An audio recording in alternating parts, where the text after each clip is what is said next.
I had a great question from a student who she asked me this very involved, long question yesterday or the day before, and it took me a little bit to really wrap my head around it, but I finally gave her a good answer. And I thought, this would really be great if I could turn this into a topic of a talk, because it's something that I've been thinking about a little bit recently, and it's kind of timely for her. So I'm not going to give all the details of the story, but I'll give some of the general details. And I'll just tell you, since most of you only get to see her on Zoom anyways, it's Tanya that this story is about. Tanya is a wonderful student who's been practicing for years. She is truly a great example of lots of different things, including having a strong will and sticking to it, because she's been a student in Paris for the last very long time.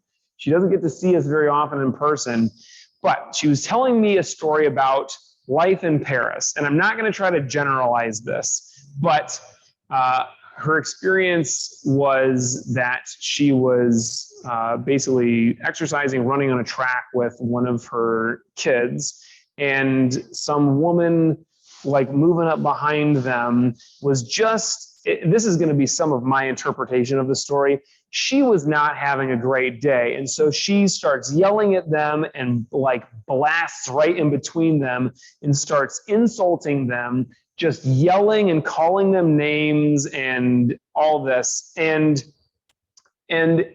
as most normal people would respond, Tanya responded kind of in kind with a little bit of yelling of her own and a little bit of, I don't know if she was calling her names or what, but most of the time when we get face to face with this kind of energy, it's not something that we think about. It's something that just spills out of us. And she described it as her adolescent self.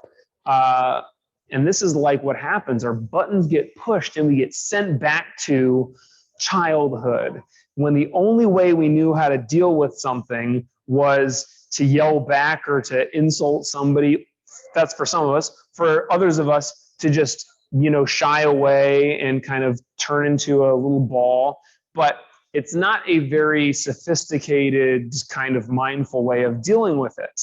And I love using Tanya for this. And I asked her, by the way, if I could tell this story, because she is, as I said, a great example of somebody who really has it together in most senses of the word. Like, she is a very calm, very mindful person. I think sometimes a little bit too calm. I had to yell at her sometimes to like hit harder and yell more when she was teaching class. But even Tanya and even me and even those of us who really pride ourselves on having done lots of the work, we can still get kind of sucked into this kind of experience, right? So the story ends when she had kind of almost let it go, and then the same woman comes around again, and they tried to move out of the way, but it wasn't enough for her, so she still yelled at them again. And Tanya described it as just being very embarrassing for her, because she felt bad about the way that she kind of just reacted like that. And in front of her daughter, she's trying to set a good example, and she didn't feel like it was the best example. And she described it like her daughter looked at her and she was like, what's the deal, Mom? And her daughter was the adult in that situation. And I told Tanya, this is the direction we're all heading. Like, eventually we're going to become the kids in our kids are going to have to be the adults around us. But we've all had an experience like this. And I have told countless stories of other people and a few stories of myself having similar situations. A story that I remember telling years and years ago was this guy came over to our first location, which is above a Hawaiian barbecue, and he must have thought that the Hawaiian barbecue was open an hour earlier, because he gets there, he sees that it's closed when he reads the hours on the door. And this man starts unleashing this barrage of curses. I've never seen an angrier person in my life. I'm going to paraphrase him because I don't swear in the dojo. He walks up to the door. He sees the time. He sees that they're closed, and immediately, fudge, and just the loudest, angriest fudge, fudge. And he's like stomping off, and he just needed that Hawaiian barbecue in that moment. He absolutely needed it. You could tell. And I think something similar was going on with this lady that like busted up on Tanya. Maybe she was hungry, and maybe Tanya was a little bit hungry too. But this is what happens is we have a tendency to take things personally. I promise you, this lady took it personally that Tanya and her daughter were in her lane on the track. She's like, what are these idiots doing to me? I can't believe they don't have the decency to move out of my way. And, you know, when she came around the second time, she took it personally that they were still there. And guess what? Tanya took it personally that this lady was yelling at her. And it's honestly kind of hard not to take that kind of thing personally. But that's what happens. That's when we get upset and caught up in it, is when we take it personally. And this is right in line with our adolescent kind of childhood self. Is something happens, and of course, when you're a child, you don't have the kind of, you know, wherewithal or experience. You don't have the perspective to recognize that other people have their own lives and emotional situations too. It's all kind of about us, right? And so when something happens to us as a child, we make it all about us. We take it very personally. Of course, if somebody else makes a face, we assume that there's something wrong with us. When I was a kid and somebody made fun of me in middle school, I took it so personally. I had a very kind of depressed, angsty kind of childhood because I thought that everybody else hated me because they would make fun of me, and like, I didn't realize until years later the advice that I give to the little kids who come into the dojo, and their parents sometimes pull me aside and they're like, Sifu, Johnny got made fun of today. I had a terrible situation the other day. A kid at school told one of my students that he wished he was dead. He said, I hope you die. And this is like a little 10-year-old kid, the sweetest boy ever. And I asked him about it. I was like, how did you feel about that? How did you handle it? He said, Sifu, I didn't make it, you know, I didn't make a very big deal about it. I didn't yell anything back at the kid. I just kind of tried to let it go. And he's been a student of mine for like 5 years, so he already knows this stuff. Can you imagine if we learned this stuff when we were 5, how incredible we would all be? And so I talked to him about it a little bit, and he kind of, you know, gave him a little bit of advice, but he gets the idea that takes some of us a long time to learn, which is when somebody else is having an emotional experience, it hardly ever has anything to do with us. It is almost always about them. And yet we take it personally and we make it all about us. And this is what I like to think of as my little kid in the back seat of the car. The little kid in the backseat of the car is so frustrated that it's taking us so long to get there. This kid is going to complain every 5 minutes or every 5 seconds. Are we there yet? Are we there yet? They get angry. They get hungry. They get hangry. And they are just like so hard to shut up. Now, that's bad enough. But what's real bad is when we take that little kid and we say, you're driving the car now. This kid should not be in charge of driving, and this kid really should not be in charge of anything. But we do this sometimes. We don't do it purposefully. You know, the kid just kind of climbs into the front seat and takes over and starts driving. And that's what happened to Tanya. And that's probably what happened to that other lady. That's definitely what happened to that guy. He took it so personally that the Hawaiian barbecue was closed, that he let his little kid, who's, you know, just learned how to swear, get in charge of himself. And this is a real issue if we let it happen for longer than a moment. So a big part of our internal practice is really centered around recognizing this as quickly as possible and being able to deal with it as quickly as possible. And it is not always going to happen that we catch it right away. Sometimes it will happen that we don't catch it for minutes or hours or days. And maybe we fly off the handle, we get angry, we say something that we're going to regret. And then we hold on to that for longer.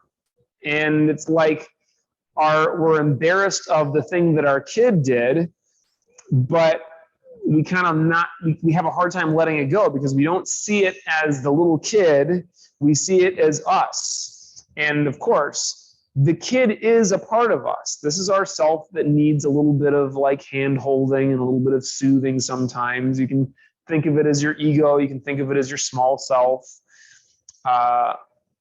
This is the part of us that sometimes needs the most love. We don't need to put them in charge, but we can forgive them. You know, maybe they were in charge and they crashed the car, and instead of, just hating that kid forever, you only hate it for a little bit, and then you got to forgive and let go. And when our little kid in the back seat starts acting up, of course, ideally, before that kid ends up driving, we should just say, like, it's okay, just settle down. If we get really angry at the kid for being a kid, that doesn't make sense, right? My Sifu used to joke about this all the time. Usually in dealing with other people, if somebody else is acting like a 5-year-old, or if somebody is actually 5 years old, you don't get angry at the kid for being 5. You're 5, you go, that's cute, you're 5. It's not a huge stretch to see an adult acting like a 5-year-old and go, that's cute, you're acting 5. You don't actually say that because this is going to make it worse. But that's how you can kind of see them in the moment. You realize this person they're not their best self right now. This person needs a little bit of love. This person needs a little bit of acceptance. But it's very hard for us to do that for ourselves because we make mistakes and we think that was terrible. I can't believe that I did that, and I carry it around with me forever. We got to be able to laugh at ourselves when we act like we're 5, when we let our little kid get in the seat and drive, and they drive into a tree. Like, what did you expect was going to happen? The kid can't even reach the brake pedal. Of course they're going to drive into a tree. So when you let that part of you in charge, rather than getting angry and holding on to it forever and holding a grudge, you just kind of put them back in the back seat and you say, like, okay, well, that was a failed experiment. I'm driving now. And you just kind of take charge again as soon as you can. But it is a very common experience that we have where our little kid messes up, our small self messes up, and we hold on to it forever. I'll give you another example from my own life. I went to a dojo. It's very famous in Japan. It's called the Hombu Dojo. This is where Aikido has been taught for many generations.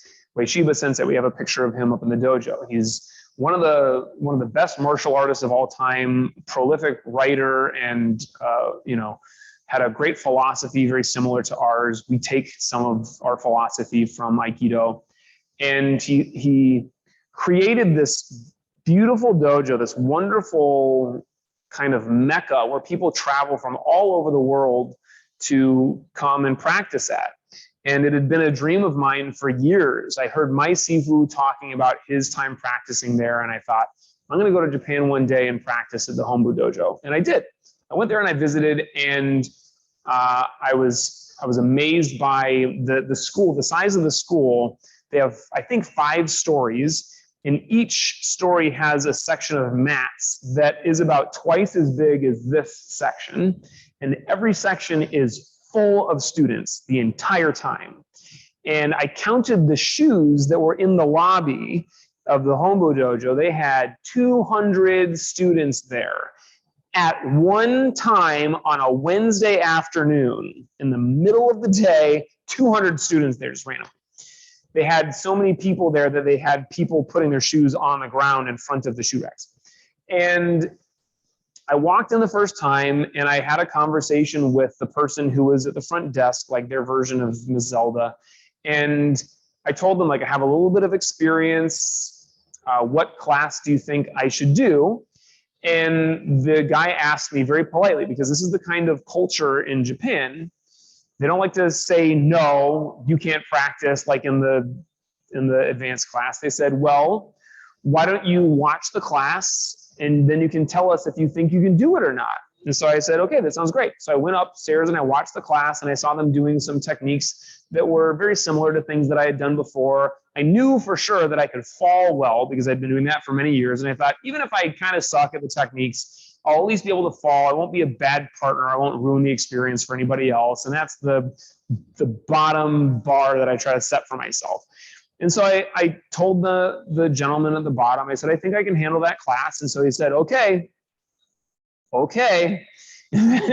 And then I came back the next day and I took that class. I got on the subway on Shibuya where my friend lived, and I went down to the Hombu Dojo and I practiced.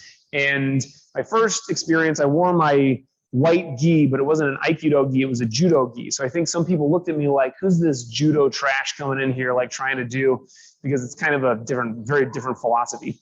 And I sat down right at the end of the front line, which was right in front of the entrance to the mats. And I just assumed that that was where I was supposed to go because it was the natural end of the line. Everybody else was in one straight line. And I'm like, okay, this is where I go.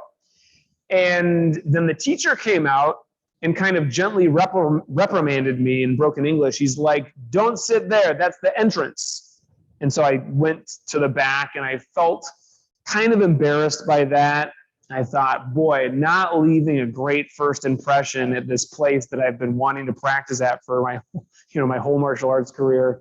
But I went to the back and I followed along with the opening ceremony and I took class and I think did well enough. I didn't get hurt and I didn't hurt anybody else. I had a couple of really nice students who kind of took pity on me. This one really old guy, must have been in his 80s, and he just like was really happy to have me there and was very kind.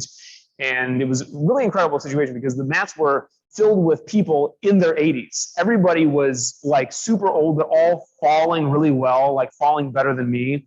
And I came back several times, and at one of the classes, the teacher looked at me in front of the whole class and said, we have a beginner class, you know? And I said, yes, sir. And I knew that this was the meanest that he would have ever possibly gotten at somebody. And there must have been just something not quite good enough about my technique, or maybe I didn't have the right attitude. I think a couple of times I remember watching what they were doing and having a hard time feeling it. And I thought, like, maybe I'm supposed to resist this in order to get the feeling for it. And in that moment, I'm pretty sure they saw me and they were like, this guy should not be in this class. And he said that. He said that in front of 50 people. and I said, yes, sir. And that happened to be my last class that I was taking. I went back and I told my friend who I was staying with about it. And he confirmed my fears. My greatest fear was that's as mean and as angry as they will ever get, because they're trying to be very nice. They would never say, you shouldn't be in this class. They would say, we have a beginner's class, you know? And he said, sounds like you should have been in the beginner's class. I guess you shouldn't have gone to that class after all in the first place. And I'm telling you, this happened 12 years ago, 13 years ago. I still think about it. I still feel terrible about it. I still think I was so stupid. I can't believe I went there and I disrespected the Hombu Dojo. That's the first thought that I have. And then, since I've been training for a very long time, the next thought that I have is, all right, like, give yourself a break. Because even though I was like 20 years old, 18 years old, in dojo years, I was only 10, 9 maybe. And I was a kid, did not know what I was doing. It was literally my baby self, like doing these stupid things. One of the best things that I heard with regards to this age in martial arts is the first Black Sash at Sifu Ground School, Dr. Yu Charnachet. I think this was in his Black Sash test paper. He was saying he had been practicing for 10 or 11 years old. And he said, for 10 or 11 years, he said, in dojo years, I'm just 10. I'm just 11. Like, I don't know anything, really. I know more than I did when I was 1 or 5, but still in the grand scheme of things, I'm just a child. And so I try to remind myself of that. And since martial arts is so important to me, of course, that thing was just like, I feel so stupid when I remind myself of that. And then I remind myself that I was a kid, so it's okay. I have to laugh at myself. I did not know what I was doing. I literally was in a different country, taking my first classes at this place, and different culture and all of this. I can come up with all the excuses that I want. I'll tell you right now, the biggest, most important thing about this is I would not do the same thing again. I was a child. I made lots of mistakes, and I learned from them, so I don't do the same thing again. If I went back to the Hombo Dojo, I would take the beginner class, and I would not sit in front of the entrance. I know that for a fact. I don't have to think about it. I don't have to be up in my head like, oh my God, will I do the same thing again? No, because I've already made that terrible mistake. I would not do it again. Now, it's a little bit different from Tanya's story, a little bit different from the guy at the Hawaiian barbecue. Like, in the moment when it happens, you might make the same mistake again, but you got to give yourself a break and realize that this is an opportunity to learn and grow. And that's all that it is. This is what life is. Life is school, right? Life is, we show up, we make mistakes. Sometimes we fail tests. Sometimes you got to take the whole grade all over again, and you learn from it. And without that experience being kind of mortifying or embarrassing, you probably wouldn't learn as much from it. Now, there's a difference from something being embarrassing in the moment and something being embarrassing for the rest of our lives. So you want to be able to look back on your childlike self that did something really stupid and give yourself a break. And sometimes laugh at yourself. I'll tell you, one of my favorite parts of teaching martial arts to children is laughing at them. I laugh at them all the time. And sometimes in the adult class, the adults are just as dumb as kids, and I laugh at them. I don't usually laugh at anybody's face. I laugh kind of to myself. And sometimes it's the only way that I can get through a class with those little kids, because I'm teaching a class and I'm taking it so seriously, and I've got all these high hopes for what these kids are going to do. And I've got one kid over here super focused in a great fighting stance saying, yes, sir, to everything I say. And then I got a kid in the back who's got one arm in his shirt spinning around in circles like this. And if I don't laugh in my mind, it gets very difficult to teach that class. But then I remind myself, this kid is literally 5 years old. Of course, that's how he's going to act. He's 5. So on some level, this is the secret to happiness in life, is lowered expectations. You don't expect a kid to be amazing. You expect a kid to be a kid. And then if they practice for long enough, they'll get amazing. It's the same thing with adults. We have to have the same expectations of ourselves, you know, whether it's your first class or your first couple of months or year or your first decade. Like, we're going to do stupid stuff. We have to laugh at ourselves. And acceptance, you know, just realize that when we do something stupid and in that moment we fly off the handle, it's because we got taken back to our childhood self, our adolescent self. You know, we let somebody drive the car who really should not be driving the car, but then we put them back in the back seat and we say, okay, you're just going to stay there for now. Take a nap, eat a cookie, and just chill out. I'm in charge again. So a big bulk of our practice in meditation is being able to recognize when our child self is trying to take over, realize it as soon as possible, and then put them back in the back seat and let it go. If you hold on to it, if you hold on to that mistake that you made, then you're just causing it to continue having power over yourself. A great thing that the Dalai Lama said once, somebody in an interview asked the Dalai Lama asked the Dalai Lama, do you ever have thoughts about sex? And the Dalai Lama said, yes, sometimes, but I don't dwell on them. And that was it. It's moved on. That's a big thing for the Dalai Lama to admit to. But he's like, yes, but I don't dwell on it. And that's it. And like in literally that moment, of course, he could have gotten angry. He could have gotten so upset at this person asking this ridiculous question, but he just moved on. And, you know, none of us are the Dalai Lama, but we might be in equally ridiculous situations. And we want to at least take that kind of example. Don't dwell on it. We have thoughts of whatever kind of ridiculous, terrible thoughts we have about something that we did or something that we didn't actually do, but we're so worried that we might do it. All of that is just something to not dwell on. And this is what meditation is a practice of, not dwelling, letting go. It is our ego, it's our small self, it's our little kid self that wants to take everything so personally and make it all about us. But our biggest self, our highest self, doesn't take anything personally. Somebody could walk up to us and say, I wish you were dead. And we can just say, all right, and just let it wash right off me, just like my little student did. So when you sit to meditate tonight, it's almost a guarantee that you will have some thoughts. And some of them might be just little flits, easy to let go of. Some of them you might really get attached to. And some of them you might get so attached to, and it might be such a thing that your heart starts to beat and your breath starts to get shallow and you really kind of get engaged with that thought and you really start to take it personally. And then we just let it go. You literally just label it thought.